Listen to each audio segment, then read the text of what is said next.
tema de hoje do Estúdio News é a inteligência artificial na advocacia. Para conversar com a gente, temos o Tércio Strutzel, fundador do portal Direito na Era Digital, o Alex Coelho, advogado especializado em Direito Digital e Proteção de Dados e sócio do Goedic Advogados, e Eduardo Mange, presidente da Associação dos Advogados. Sejam muito bem-vindos, dando meu olá primeiro ao Alex. Alex, obrigado pela participação aqui conosco. Eu que agradeço, Gustavo, o convite, e será um prazer falarmos aí de inteligência artificial na advocacia. Eduardo, obrigado também por aceitar o convite e estar aqui com a gente hoje. Muito obrigado, Gustavo, também é um prazer estar aqui. A ASP também tem olhado muito para esse tema, então será um prazer discutir esse tema aqui hoje. Tércio, também o agradecimento. Eu já começo mandando a primeira pergunta para ouvir de vocês. A gente pode dizer que ela já está entre vocês, advogados, a inteligência artificial? Como é que tem sido lidar com isso? Porque a gente vê quem não é da advocacia, quem não é do direito, muitas notícias de internet, a advocacia já tem a inteligência artificial, mas na prática, como é que está sendo isso? A inteligência artificial já está na advocacia, já está inclusive há alguns anos, né? Principalmente através de softwares jurídicos que fazem pesquisa jurídica, fazem diversos tipos de automação, né? Que ajudam o escritório a ser mais agilizado. Só que este ano, por conta do lançamento do ChatGPT no fim do ano passado, esse ano o assunto cresceu enormemente. Então, descobriu-se que a gente já usava inteligência artificial numa série de instâncias, mesmo da nossa vida pessoal, como o Waze, o assistente virtual do telefone, enfim. E na advocacia, obviamente, com a explosão de ferramentas que aconteceu agora, o uso está se disseminando muito mais. Eduardo, ainda nessa linha, a gente pode dizer que ela tem auxiliado e acelerado processos dentro dos escritórios? Sem dúvida nenhuma. A ASP tem um olhar, né, como eu disse, muito próximo da inteligência artificial e tem acompanhado toda essa questão. E nós lançamos agora, no último dia 24, justamente, Gustavo, uma ferramenta para auxiliar os advogados. No que consiste essa ferramenta? E é com o uso, claro, de inteligência artificial. A ASP já envia há muitos anos, né, para os seus associados as intimações dos processos, os andamentos dos processos, né? Isso hoje, claro, que é feito de forma digital, ele pode acessar no nosso portal ou pelo aplicativo ou mesmo receber por e-mail. Mas agora, com o uso da inteligência artificial, além dele receber as intimações do processo, ele já consegue receber também, nós já estamos enviando, jurisprudência sobre o tema da própria intimação. E isso se dá com o uso de inteligência artificial. É um novo sistema, foi lançado agora no dia 24, e nos primeiros 15 dias, essa nova ferramenta, ela já enviou 250 mil sugestões de jurisprudências para os nossos associados. Alex, pegando o tema jurisprudência, até para explicar para quem está em casa e não está habituado com esse termo, jurisprudência seria como decisões anteriores de casos parecidos. Isso auxilia como num processo de defesa de um cliente, no andamento de um processo? Perfeito. Jurisprudência é justamente isso, né? São os precedentes jurídicos, decisões dos tribunais superiores que tendem a formular, né, uma direção daquele determinado tribunal. E a inteligência artificial, assim como o Eduardo falou, sobre esse serviço da ASP, vai ser muito útil, né? Por quê? Isso vai agilizar, o advogado vai perder muito, vai ganhar muito tempo utilizando a inteligência artificial para fazer a pesquisa, né? Para fazer uma defesa, para fazer um recurso. Humanamente, no seu dia a dia, ele iria demorar muito tempo pesquisando, filtrando os precedentes, né, as jurisprudências de vários tribunais, e a inteligência artificial vai auxiliar muito, porque o que você levaria horas, dias, né, é questão de segundos hoje em dia. Uma questão, olhando por outro lado, começando agora com o Alex, para a gente fazer a volta inversa. Do lado dos escritórios, imagino que há uma facilidade maior em dar esse dinamismo de buscar um software, de instalar a inteligência artificial para essa automação. E do lado dos tribunais, a gente tem um país enorme, são inúmeros tribunais. Já tem tido uma influência e isso pode também facilitar a vida de profissionais que trabalham para conseguir um recurso mais rápido, para essa resposta do judiciário ser mais rápida? Ou do lado de lá a coisa caminha um pouco mais vagarosa? Hoje em dia, vários tribunais, tanto o Tribunal de São Paulo, de vários estados, eles já utilizam, já têm ferramentas próprias né, que utilizam a inteligência artificial de inúmeras formas, né, agilizando todos esses processos que são mais burocráticos, e isso a gente ganha tempo. Sem dúvida, no final do dia, a prestação jurisdicional, né, ela ocorre de uma maneira mais eficiente com o auxílio da tecnologia. Também quero ver o Eduardo sobre esse ponto. Sem dúvida, eu acho que isso facilita muito, especialmente na questão da triagem de recursos sobre o mesmo tema. Essa triagem tem sido utilizada a inteligência artificial e isso facilita bastante, né? Para os advogados, esse é um pouco o papel da associação dos advogados, né? Fornecer esse tipo de tecnologia de ponta para os seus associados, porque muitos associados não estão em grandes escritórios, que não têm capacidade financeira para investir grandes quantias em recursos tecnológicos, mas a associação dos advogados acaba fazendo isso e oferecendo essa ferramenta para o advogado. E como o Alex falou, ele vai acabar ganhando muito tempo, porque a pesquisa é algo que demanda tempo, uma pesquisa de jurisprudência, uma pesquisa dos julgados para você que ele possa fazer um recurso ou mesmo uma petição, é algo que demanda muito tempo. Então, na hora que ele receber a intimação do processo e com um link com a jurisprudência sobre o tema, isso facilita muito o dia a dia. Tércio, eu queria entender também se isso funcionaria, tem avanços em todo o Brasil ou acaba sendo que as grandes capitais, São Paulo, por ter um mercado maior, caminha mais na frente, ou a gente vê diferenças pequenas dessa digitalização no mundo do direito? Olha, no geral, todos os tribunais, né, os STJs do país inteiro estão trabalhando bastante nisso. O que dá bastante margem a isso é a digitalização de processos, né? Todos os processos já entram de forma digital nos sistemas do judiciário já tem algum tempo, através do peticionamento eletrônico, mas o Poder Judiciário de todos os estados está fazendo a digitalização de processos físicos, já tem cerca de 90 bilhões de processos digitalizados. Então, sim, isso acaba sendo para todos os tribunais, o CNJ tem programas que fazem, né, o suporte a tudo isso. Então, inclusive, acontece que muitos estados pequenos já estão com quase 100% do estoque já digitalizado. Então, em alguns casos, estão até mais adiantados do que São Paulo, por exemplo, que é maior. Existe, do lado negativo, o problema de que existem pelo menos 4 grandes sistemas atualmente e que eles não se conversam entre si. Então, fazer essas pesquisas que a gente tem falado aqui exige fazer em cada um desses 4 e agora também, com a digitalização, o diário oficial, onde se publicavam as intimações, está diminuindo. Então, cada vez mais exige que os robôs façam essa varredura em todos os tribunais para fazer essa pesquisa com mais eficiência. E, Eduardo, olhando por, entre aspas, áreas, civil, criminal, tributário, trabalhista, todas têm a mesma facilidade ou há algumas áreas, talvez o criminal, por sigilo de algum processo, que ainda há uma dificuldade maior em lidar com essa digitalização? Não, a digitalização dos processos realmente, como o Tércio mencionou, é algo que vem para ficar. O que a ASP faz é ajudar a digitalizar os autos físicos, o remanescente, aquele acervo que ainda existe, né? É claro que aqui em São Paulo ainda há um acervo considerável de processos físicos por conta do tamanho, né, do nosso judiciário.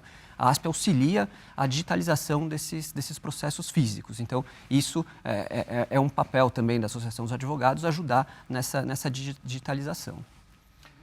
Alex, olhando também do ponto de vista, digamos, mais futurístico, moral, a gente possui legislações ou análises ou entender de que ponto automatizar e utilizar máquinas que aprendem com os erros. Isso é uma questão para vocês, advogados? E quem teria que legislar ou colocar limites ou impor regras? A própria ordem, a participação de um congresso? Queria ouvir dos três. Sim, sim. Perfeito, Gustavo. A inteligência artificial é um tema novo, um tema mundial, tá? E precisa, de fato, uma colaboração de toda a sociedade. Isso envolve sociedade civil, os especialistas em direito digital, proteção de dados, especialistas em tecnologia, iniciativa do poder público.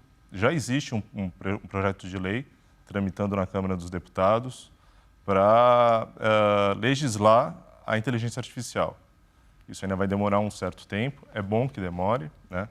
Porque quando a gente fala em inteligência artificial, uma das maiores preocupações são os possíveis vieses que podem acontecer em determinadas tomadas de decisões, né? A gente sabe que a programação é feita através do algoritmo, mas tem alguém por trás que programa esses algoritmos e essa pessoa, às vezes, sem dolo algum, mas pode cometer algum viés, né? Seja na perfilação de uma tomada de uma decisão. E quando a gente fala de inteligência artificial, de perfilamento, a gente está falando de dados. E a gente tem a Lei Geral de Proteção de Dados, que assegura o direito à privacidade. Quando a gente fala em dados sensíveis, né, que são dados que podem, de uma certa forma, discriminar, né, serem utilizados de uma maneira equivocada e essa decisão desse algoritmo provar alguma discriminação com esses dados sensíveis, dados biomédicos, dados por orientação religiosa, partidária. Então, tudo isso tem que ser tratado com muito cuidado, com muito rigor, para que a inteligência artificial aconteça de uma forma ética e legal em benefício de todos. Claro. Queria ouvir o Tércio agora sobre esse ponto de vista. Como o doutor Alex falou, realmente é uma questão muito incipiente, né? Há um ano atrás esse assunto não existia.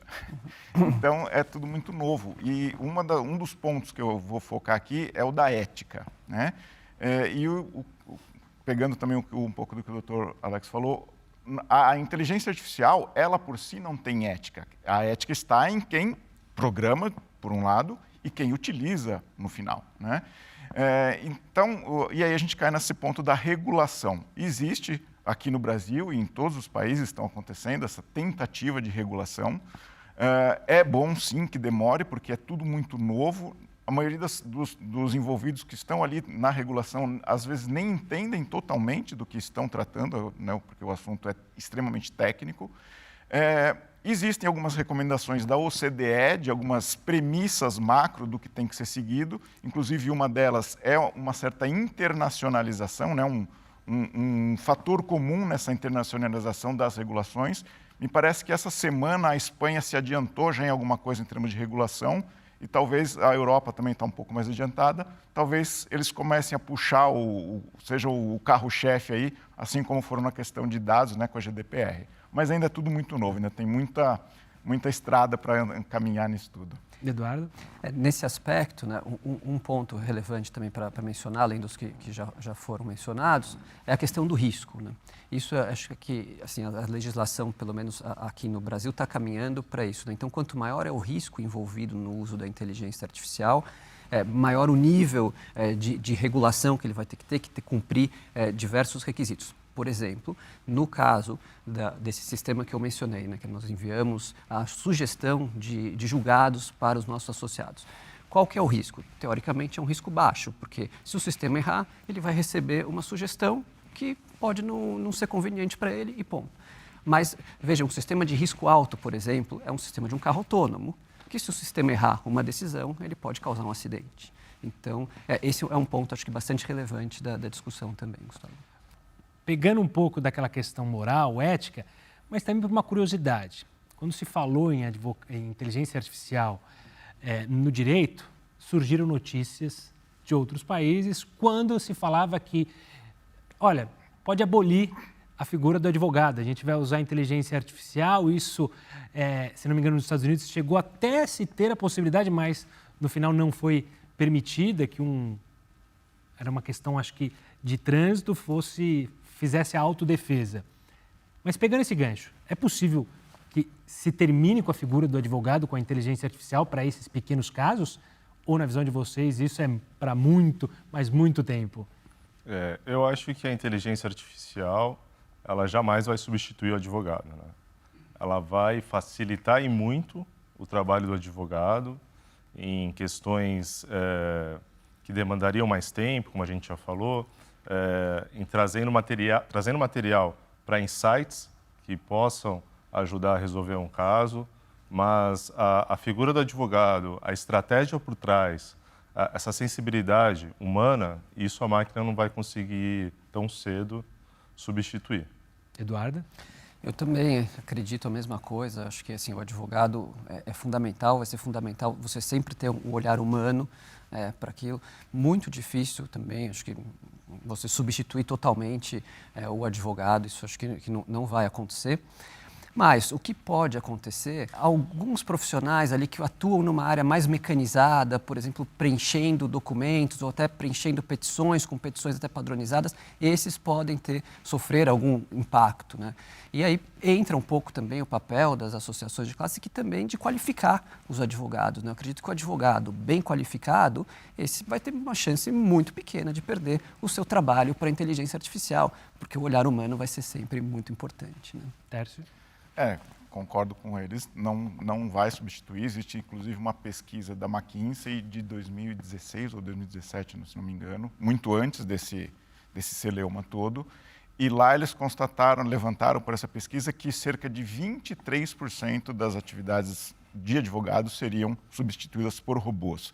De lá para cá, outras pesquisas chegaram a números um pouco mais baixos, um pouco mais altos. Obviamente, tem essa variação, como o Dr. Eduardo citou. Algumas áreas podem ser mais automatizadas por ter tipos de petições ou documentos muito parecidos, mas o grande negócio da inteligência artificial é liberar, ela se dedicar às atividades operacionais e repetitivas para liberar o advogado para as atividades intelectuais e estratégicas. Em certas áreas, como criminal, por exemplo, a atuação do robô vai ser sempre muito pequena, porque ela demanda muita estratégia. Em outras, ela vai ser maior, mas a figura do advogado sempre vai ser presente. O grande negócio eles vão ser parceiros daqui em diante. A substituição que vai ocorrer advogados que saibam utilizar a inteligência artificial vão substituir os que não sabem. Essa é a substituição que vai ocorrer no mercado.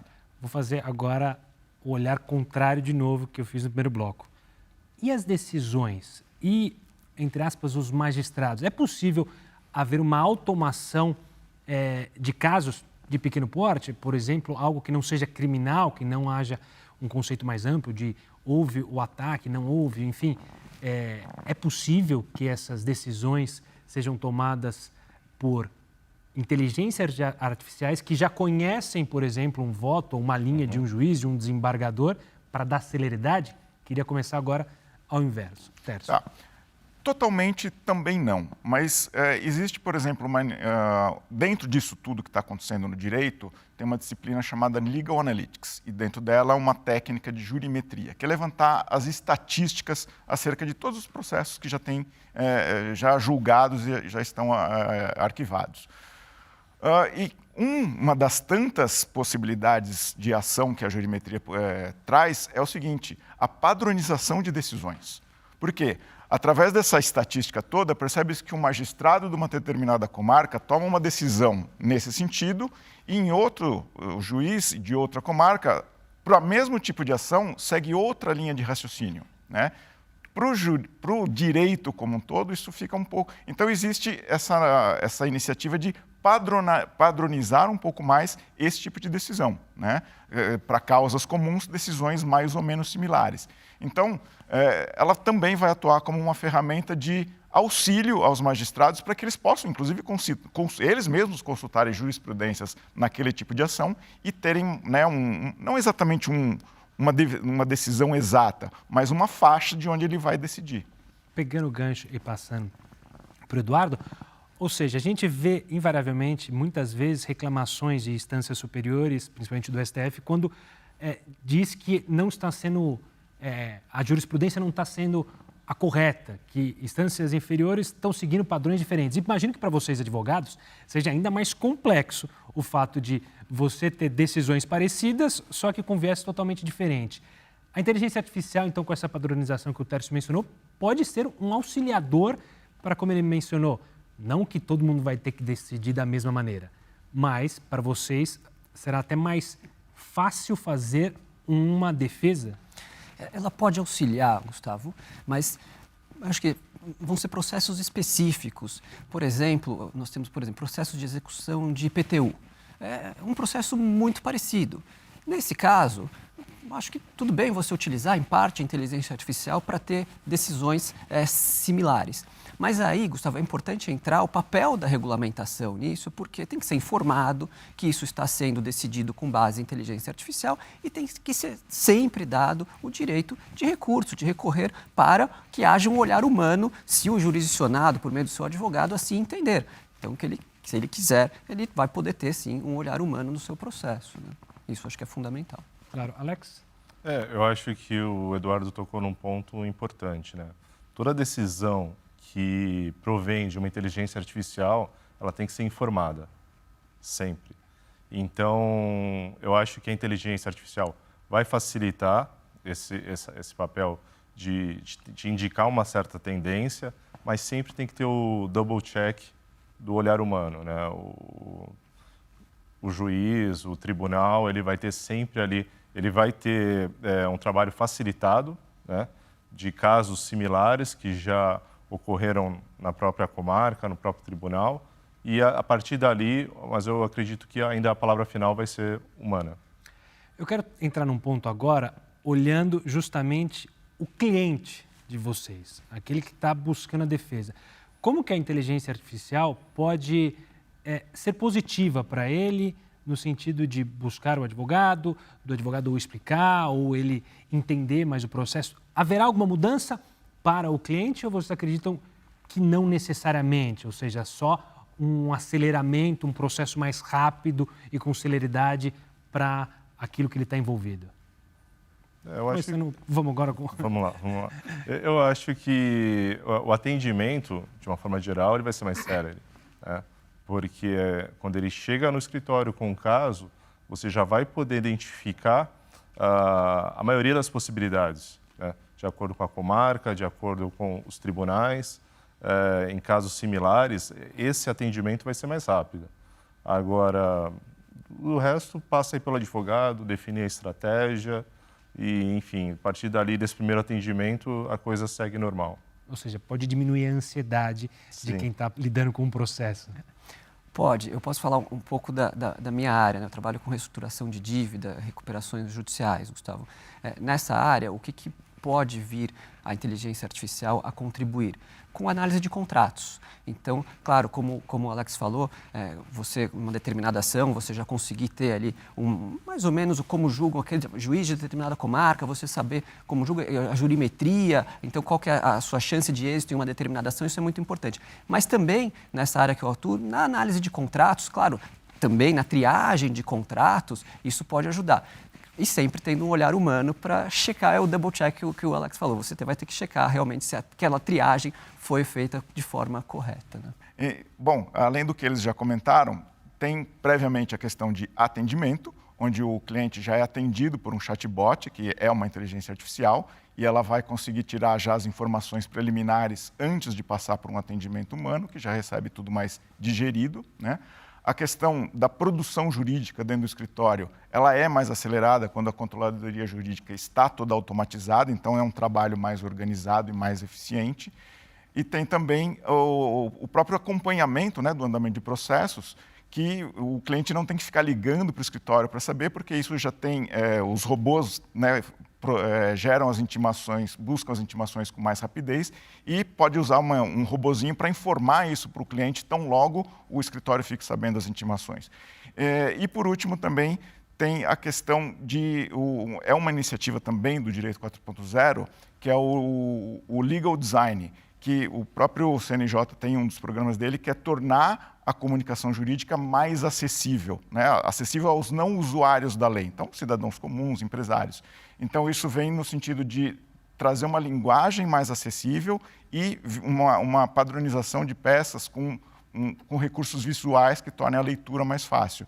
Então esse entendimento por parte do cliente faz com que ele não precise também ficar consultando o advogado para traduzir o juridiquês para ele.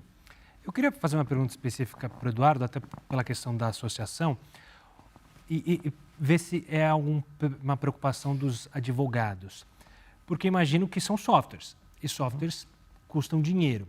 Há uma preocupação justamente de haver uma discrepância, ou seja, grandes escritórios com maior poder, com maiores clientes com mais dinheiro, terem mais acesso a essas ferramentas, enquanto os escritórios menores não conseguirem ter acesso? Essa é uma preocupação?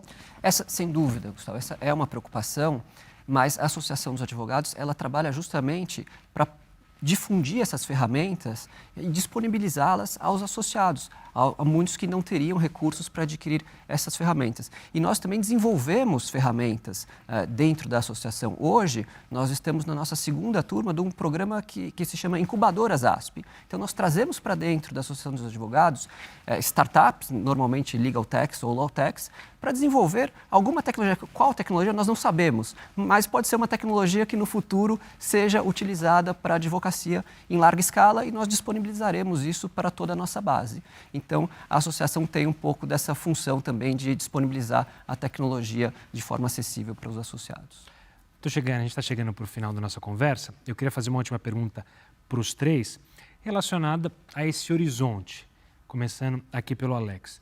Esse horizonte, a gente tem que ter uma visão positiva de que isso vai auxiliar, mas também com o pé atrás, justamente por conta da questão moral, ética e da legislação, em como entender que essa novidade vai influenciar, pode ser positivo. Eu queria esse olhar final para a gente terminar o programa. Olha, Gustavo, o mundo digital está cada dia mais integrado ao mundo físico. Então, assim, a inteligência artificial é um caminho sem volta. Quando a gente fala de futuro, esse futuro ele começa a ser construído hoje. Então, dependendo das decisões que a gente tomar com relação à ética, com relação a um projeto de lei bem elaborado, esse futuro vai ser muito positivo. Acho que foi o Tércio que falou recente. O futuro da advocacia está na habilidade do advogado se preparar, né, em utilizar a ferramenta certa, e é um trabalho híbrido, né? A inteligência artificial não vai substituir o advogado. O advogado e a inteligência artificial eles vão se fundir para uma prestação jurídica melhor, uma entrega melhor, com mais qualidade, com mais celeridade. Eduardo? Eu acho que sempre também vai depender de como se faz o uso da tecnologia, né? Quando surge uma nova tecnologia como essa, você pode utilizar, como nós falamos, para ganhar muito tempo e, por outro lado, o advogado ficar focado em questões mais estratégicas, então ele vai pensar mais, vai poder estudar mais e se aprimorar mais no caso. Ou você pode ter um uso que é assoberbar mais ainda o trabalho, porque são mais petições, então ele vai acabar tendo um volume maior de trabalho, porque com inteligência artificial ele vai acreditar que isso é possível. Então é esse o cuidado que tem que ser tomado, além do pé atrás, da questão ética, sem dúvida nenhuma, isso tem que ser discutido. Eu acho que o projeto de lei que tá em trâmite no Congresso Nacional tem que ser muito bem debatido. A princípio está bem elaborado, mas há diversos pontos que esse projeto deve ser debatido aí com a sociedade civil como um todo, não só com os advogados, como comunidade científica também. Então, acho que esses são os principais pontos. Tércio? Talvez um dos primeiros menções à inteligência artificial na advocacia já tem quase 20 anos, que é do professor Richard Susskind, é um professor palestrante inglês, e o título do livro dele era O Advogado do Futuro, né? Bom, esse futuro chegou. E mais do que uma série de tecnologias que já vem impulsionando o direito, a advocacia nos últimos anos, esse ano a inteligência artificial trouxe tudo às claras, né? Então, não só a inteligência artificial, como todas as outras tecnologias foram escancaradas e os advogados entenderam que eles precisam usar ou estão no processo de entender, né? É inevitável, é um caminho sem volta, como o Dr. Alex falou.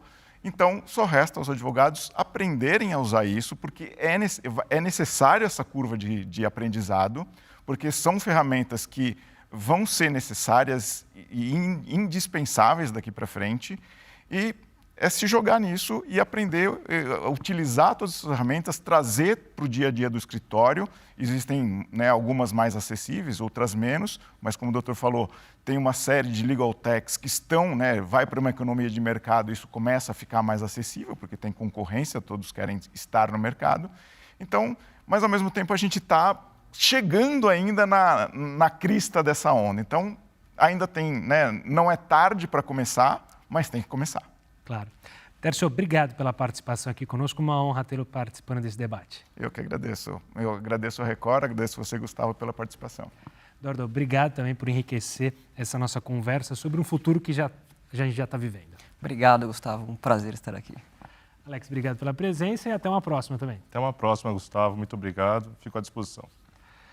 O Studio News de hoje ficou por aqui. Eu conversei com o Tércio Strutzel, fundador do portal Direito na Era Digital, Alex Coelho, advogado especializado em Direito Digital e Proteção de Dados e sócio do Godic Advogados, e Eduardo Mangi, presidente da Associação dos Advogados.